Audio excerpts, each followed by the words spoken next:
Hi and welcome to PAS UK Gaming, my first video on my new YouTube channel. If you like what you see, then please click the like button below. I'm hoping to do a lot more of these videos, so please subscribe. My other social media content will be along the bottom, so please see what I'm doing on all of those. I'm hoping to bring you some games, reviews and some live streaming. All of this on the new PC that I'm about to build. My rig is set up behind me. I'm about to upgrade it because for this channel I want to try and have the best that I can, so I can do everything in Ultra 4K. I've got my screen behind me, which is an LG. If you want to know more about the rig that I've got at the moment, I will tell you. So why am I doing this? So I've been helping my partner out, my wife, for about over 18 months with her blogging channel. She does YouTube videos, so normally I'm behind the camera, so I'm not used to being in front of the camera. She's much better at being in front of the camera than I am. But I want to do this because I want to start my own channel. I want to do some games. I want to give reviews. I've been building PCs for a long time. I just haven't videoed myself doing them, mainly for the blogging, to make sure the blogging is working okay. So the rig behind me. So the rig that I've got behind me is an Intel i7 4790K. It's got 23 gigs of RAM. It's got an SSD, which is the 850 Evo from Samsung. And the reason why I'm doing this build is that my wife, when she does her blogging videos, those videos are normally about 5 minutes long. They take about 30 minutes to render on this machine right now, which for that is absolutely fine. When I'm doing my gaming or any live streaming or any indie games, those videos could be up to an hour long. I don't want them taking 3 hours to find out that I've made a mistake in After Effects or Premiere Pro. So I wanted a much bigger gaming rig so it can do gaming as well as rendering, and it can do multi-channel stuff as well. So that's the reason why I'm doing this upgrade. It's for me and my channel. For the blogging channel, this PC is absolutely fine and there will be really no need to change it. But for what I want to do, I don't want to take 3 or 4 hours to do a single render, find I've made a single mistake. So that's why we're doing this. It's running alright. I've got it overclocked. It's running about 4.5 gigahertz. It's running things really well, as you can see on the screen behind me. But what it does have in it, which is really good, is I've got the Zotac GTX1080 Ti. This is the Amp Extreme Edition. This is absolutely amazing. Really good card. I was really impressed. I went for the Zotac because the overclock was slightly bigger. On all the views it came up to slightly better. But as a product, when I put this in this machine behind here, the rendering times dropped. I didn't think it would. Don't know why I didn't think it would, but I didn't think it would make that much of a difference. But it did. And on gaming, I'm playing gaming at the moment at 4K, and I'll pull up some of the reviews. So I've done some benchmarks on this machine before I upgrade it. I want to be rendering, playing the games and doing live streaming at the same time, and this rig, when it's focused on a single operation, fantastic. You want to do multiple operations, not so great. So that's why I've got this card.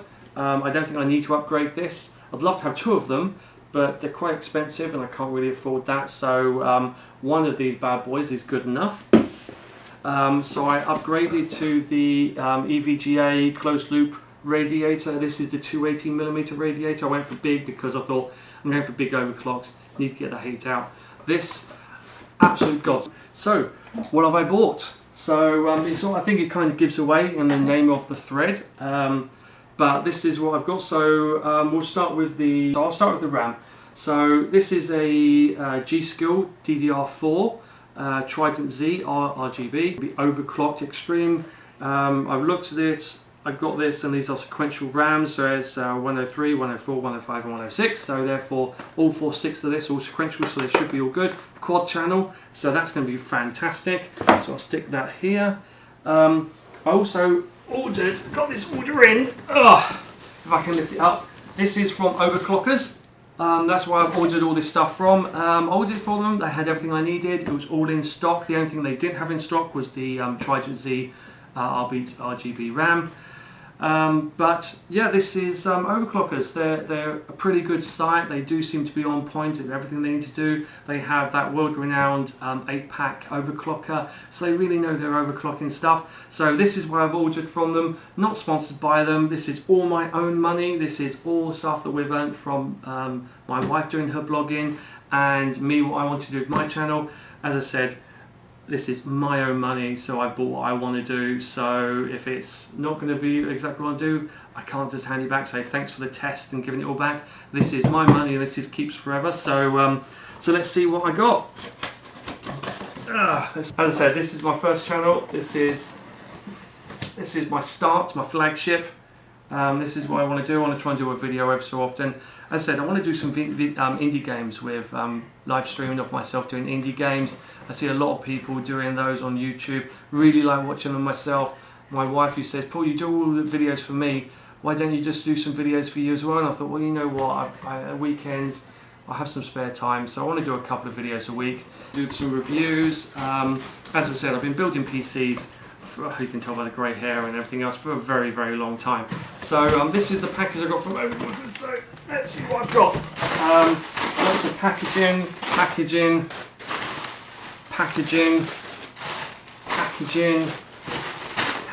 Oh my god, there's so much packaging in here. Okay, packaging.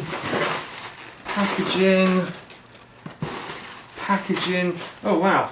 Well, this just seems to have just been chucked in here. So I got some Arctic Silver. This is supposed to be really good stuff to put on a CPU. So obviously I'm doing a CPU upgrade. I've got my Intel i7 4790K. Clearly that's it's about 6 years old now. I'm going to be doing multi-streaming. I'll probably be, while I'm playing some of my games, we'll be rendering some of her videos. So we need to be doing multi-threading. So I've got some Arctic Silver. Oh. Just in case on the build I run out of sugar, I got some Haribo that they've given to me, so so I can just chuck that down there. So right, so clearly my new rig is going to need some juice. So in there I've currently got a Corsair. I think it's only a 650 watts. It's just enough to run this, to run the cooler, to run a couple of fans. So I think I've got 3 fans in there. I've got a Gigabyte Gaming 5 motherboard, which is the really old Gigabyte Gaming 5 motherboard. I've got Corsair Vengeance. I think it's 2600 megahertz RAM. So for my new build, doubled the wattage. This is a LEDX Platinum. This is the really good Super Flower one. It's had raving reviews. I've gone for the black inside. I could have gone for the white, but since it's been going to be hiding in the rig, I don't think I was going to be able to look at it. So I've gone for the black one. It does have white LEDs on the front, so that'll be really good. So look, got the Gold Plus and the Platinum Plus, which is really good. Ooh, crikey, it's heavy. So this is it. So let's see what it looks like. Really nice packaging. I like this packaging. It's really nice. As you can tell, I probably haven't opened up many of these, so I'm like ooh about a bit of packaging on a PSU. Wow, that looks really nice. Plastic cover. So all of these should light up when it's inside the case. All of these are white lights. Again, matches the profile. White fan. That looks really nice. It says it's fully modular, so I only need to use the cables I'm going to use, which is really good, because the Corsair one I've got at the moment, I've got 100 cables stuck in the back top. Not really great, because it's taking up a load of space, where I only want to use the wires that I'm going to be using. So this is awesome. So, oh, wow, this is really hot. So, oh, it's got a bit of damage to it. Oh, that's not good. Bit of package damage, but I've gone for the ASUS ROG Zenith Extreme. So I think you know where I'm going with. It says X399 on it. So I've gone for this because I was told, A, this is really good for if I ever do go SLI on this. I've got the power for it now, so I can do 2 of these. Can't afford 2 of these because I spent all my money on this, but you know, this by itself is a monster. I can't imagine what 2 would be like. It'll be unbelievable. So I've gone for this. It's supposed to be really good. Great for overclocking, really stable, really strong motherboard. I don't want to be tinkering around with things. This is supposed to have a really good, simple overclocking facility. A lot of people saying they can get some really good overclocks on it. Really good RAM support as well. So I know that the new, obviously I'm going for Threadripper. The Threadripper platform is having some issues with the Trident Z RGB. So I've gone for this just because the support for this, the overclocking for this, everything is supposed to be fantastic. So let's get this out of the way. This is all going to mount. Sorry, Haribo, you're going to have to get out of the way. Right. So there's my Zenith Extreme. There's my RAM. So this is going to be the beast. This is going to be the what's going to control everything. So, ooh, wow, look at that. There's welcome to the Republic of Gamers. So it's let's hold it like this, guys. It feels like I'm holding a baby. So again, I've gone for ooh, that new smell. So it has a plastic cover. Wow, that's really pretty board. That's an amazingly good looking board. So it's got all the RGB. It's got the super base, it's got armor, everything. It's got the 2 power cables up here, the ATX here. Start reset if I'm doing on a test bench. I'm not going to be doing it on a test bench. This is going to be my machine. Really nice case. This looks really nice. Really nice. Welcome to the Republic. Well, yeah. Pleasure to be here. Pleasure to be here. So let's close that up. So what process did I go for? Well, I think, to be honest, there's only one process to go for at the moment. I've been Intel all my life. All my life Intel. I remember the DX466, the DX4 120s. I remember 386s, I'm that old. But this, I think AMD really did hit the mark. And what I'm really excited about, so I've gone for the Threadripper.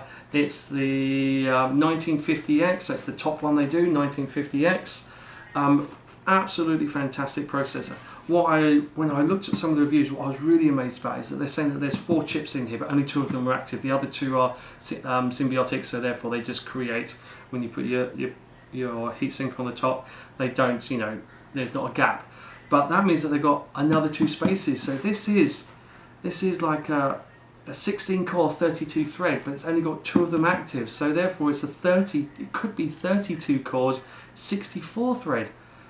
Running at this speed, I mean that's overkill, really overkill, but it shows that AMD have thought of the future. They don't need to change their die, they don't need to change their chipsets, they don't need to change anything, they just need to actually put the cores on there because everything else is there, it's all done already, which I think is unbelievable. So, Threadripper, rip here, Threadripper, ooh, hello. So it says pull that apart, twist, and out comes the CPU. So go back in here, pull these apart. Ooh. Threadripper. Awesome. It's really good. So I've got this, the manual that comes with it. Probably just says, thanks for buying. You just bought the fastest processor they're doing at the moment. And this is my torque thing, my Threadripper Ryzen torque thing. So that's really nice. And there's a mounting plate that I'll need for my cooler because my cooler did come with a TR401. Right, unlock the power. So this is my Ryzen. So this is where I find out if they've given me the right CPU. So that's cool. They gave me the right CPU. So I don't want this to fall out. There we go. Wow, that's heavy. It's a lot heavier than I thought it would be. Wow, that's really heavy. Probably shouldn't have touched the top, but you know, whatever. There it is. So I've gone for Threadripper. I'm thinking all of this in my case is going to be monumentally brilliant. But there's a catch. And what's the catch? So, as I said, my wife does blogging, she does fashion blogging and everything else, and that's one of the reasons why I'm doing this, is because we want to continue to render her blogging videos while I play my games, do my live streams and do everything else. But on here, my wife has about 40,000 photos In Windows 10, we have profiles set up in Premiere Pro, in After Effects, in Lightroom. We have everything saved in Windows 10. Runs beautifully. I've read, and what I'm trying to do, is that when you do a new build like this, new installation of Windows 10, we can't afford, well, we could. If I had to, I could do a new installation. But we're wanting to keep all of the Premiere Pro stuff. We want to keep all the photos. It's more the profiles. I mean, the photos are stored. That's fine. They're just data.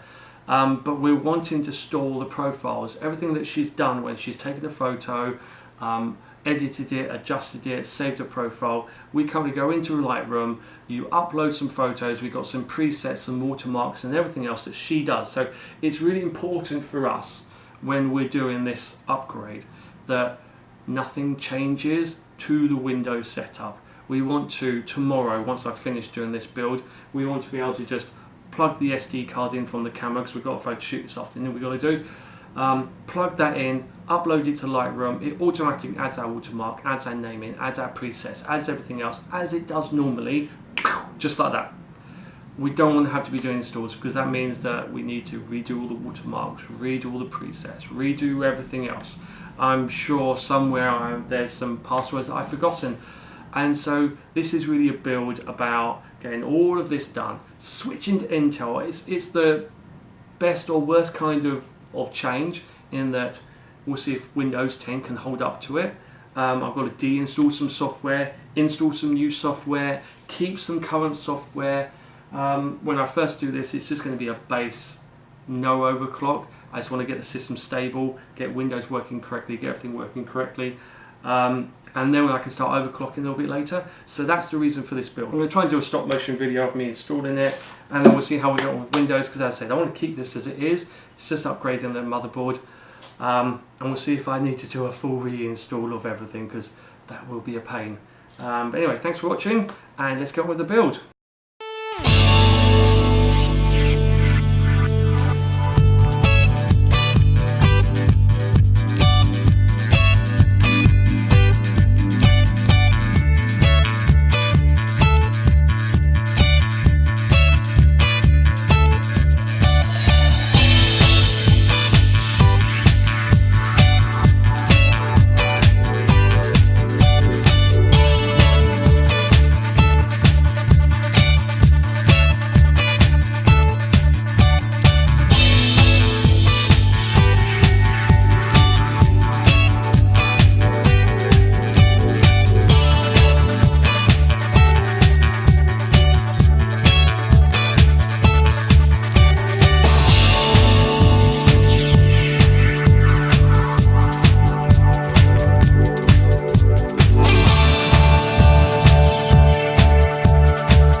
So I fired up the PC. To my absolute surprise, it fired up first time. It beeped a couple of times, so I thought I had a couple of CMOS errors or hard disk errors or RAM errors or something you need to sort out. I put them, just teething problems you always get when you do a first build. But no, so far it's fired up perfectly. Its beeping was telling me that there was a new CPU inside and it wants to update and sort itself out. So that's what I've done. You can see here that it's come up with the monitoring software, Easy Wizard. It's saying my CPU is running at 4 gigahertz, which is amazing. Core voltage is 1.417. Not touched it, don't know what's going on. Ratio is changing to 4.1. So this is supposed to be a 3.7 gigahertz processor, but for whatever reason the BIOS at the moment is clocking it to 4.1 gigahertz. So fingers crossed, because everything seems to be running, so let's just carry on. As I said, I'm going to keep it standard, so I'm just going to save changes and reset. Okay, let's see what happens. So it comes up with lights that tell me errors, it comes up with dots that tells me errors as well, so it looks like it's all cycling correctly. That's the beep that I was worried about. I thought was it failing, so I was going to have to read the manual, find out what the boot errors are. But yeah, it looks like it's thinking about starting. So with this, I've kept exactly my same Windows, everything else before. You can see Windows is starting to load. That's definitely not my startup screen, so things aren't quite right there. But I'm trying to keep my operating system, mainly because my wife, does blogging. She has like 40,000 pictures. We have user defines in Premiere Pro, After Effects and Lightroom and all of that. So we don't really want to lose all of that. So I'm trying to keep it. It looks like Windows is trying to recover, but I'm happy. If I turn this light down, you can see the glow. It looks like it's thinking about working. So that's what it looks like normally lit up.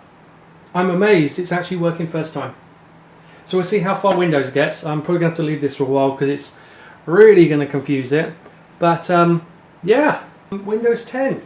Wow, bingo. Welcome back. So the build is complete. The new PC is there. I've had some experiences building this, some good, some bad, and some indifferent. I've done benchmarking and I've checked everything.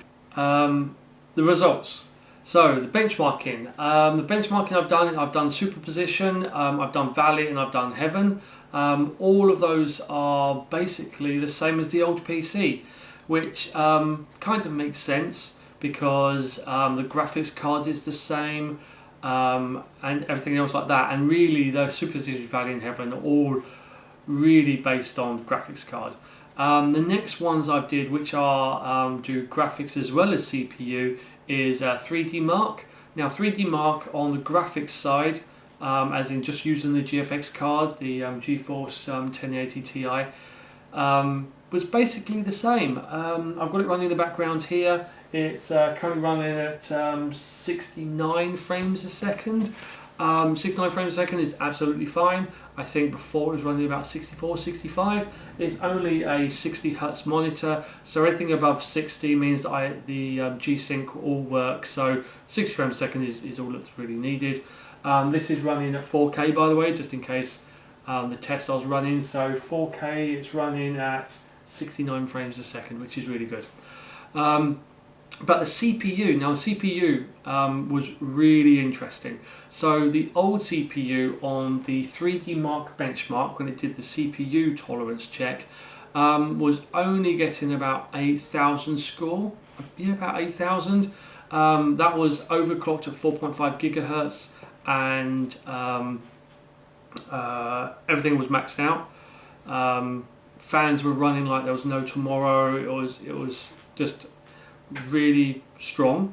But with the new Threadripper 1950X, I'm getting a CPU score of 25,000. Now 25,000, that's not overclocked, that's as it came out of the box. I haven't done any tweaking. Literally, I did the build, did the install, ran the Windows, it all popped up again, exactly the same system as I had before, and I'm getting a score of 25,000 on 3D Mark for the CPU. Now I've looked on there because it does link you to their website, and then it tells you what other people are getting with the same CPU as me.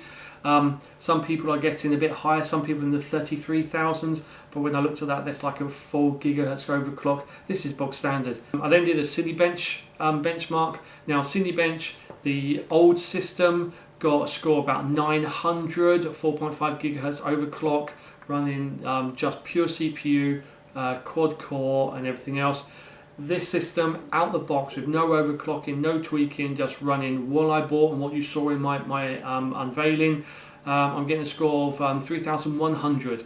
3,100 is a really good score. I've watched some big YouTubers who've done Threadripper builds and done some overclocking, and they're all getting about 3.1, 3.3. I did do a mild overclock using the Ryzen Master overclock utility. And I found that just with a mild clock, overclock of up to 3.6 GHz, I was getting 3,300. So for an extra 0.3 GHz, I was getting a score increase of about 200. Not really sure is needed on Cinebench.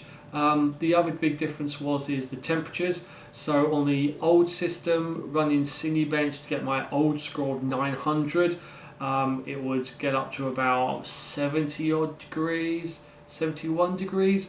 On the new system, running bog standard, Cinebench score of 3,100, it didn't get above about 55. So I'm still using the same radiator, same software, same everything. It's literally out the box, just plugged it all in, plugged everything back in, and these are the scores I'm getting. So it's a really good CPU score. Games. Now, in my old video, as I said, my old system would run the games absolutely fine. As long as it's doing a single operation, do everything absolutely fine. So Doom, FIFA 18, Mass Effect, any kind of game that I'm playing like that, I'm on ultra settings and I'm getting 60 frames a second on this system. But I was not stunned either.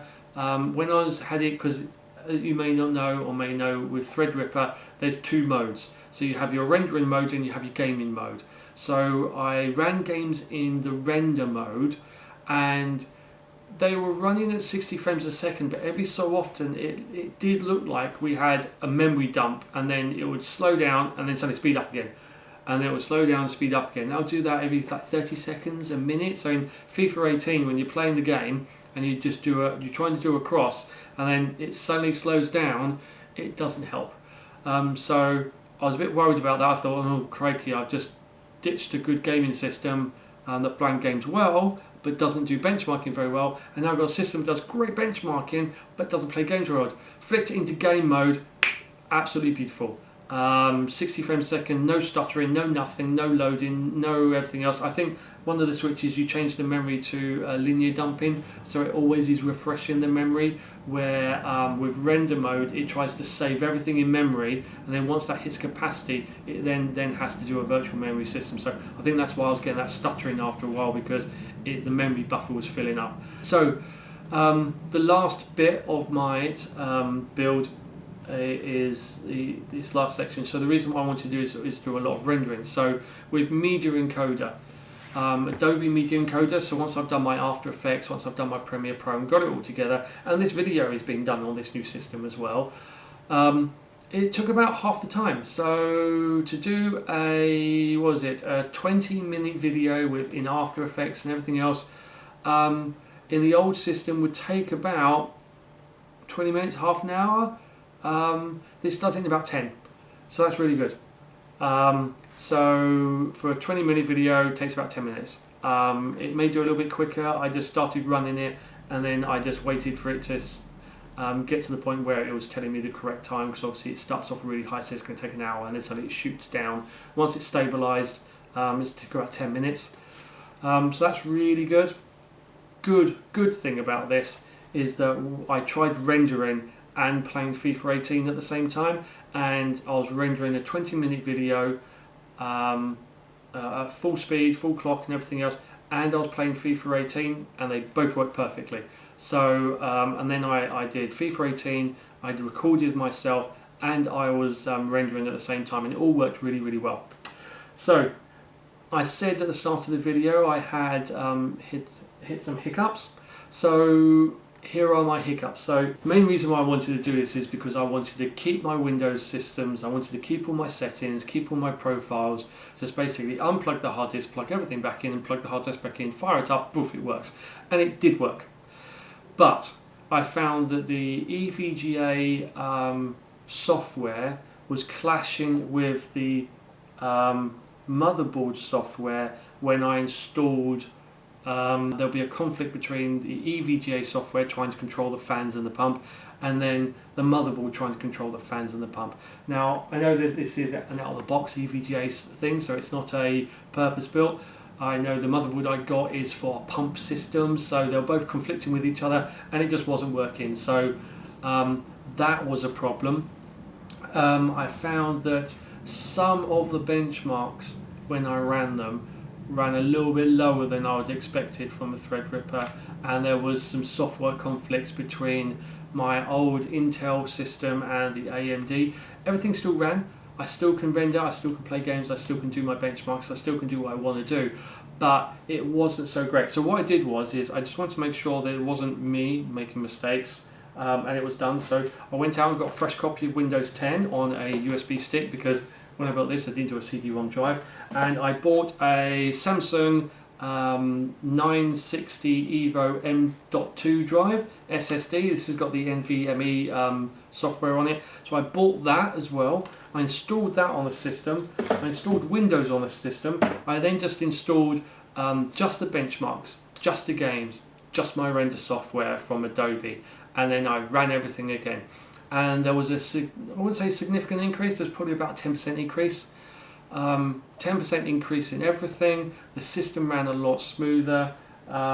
It was better, so I can understand why in videos they recommend that when you're doing a new build you do a fresh install. I get it, but for me, I need to keep my old stuff. 10%, I'm getting half the rendering time anyway, so what's 10% above that? It makes no difference to me.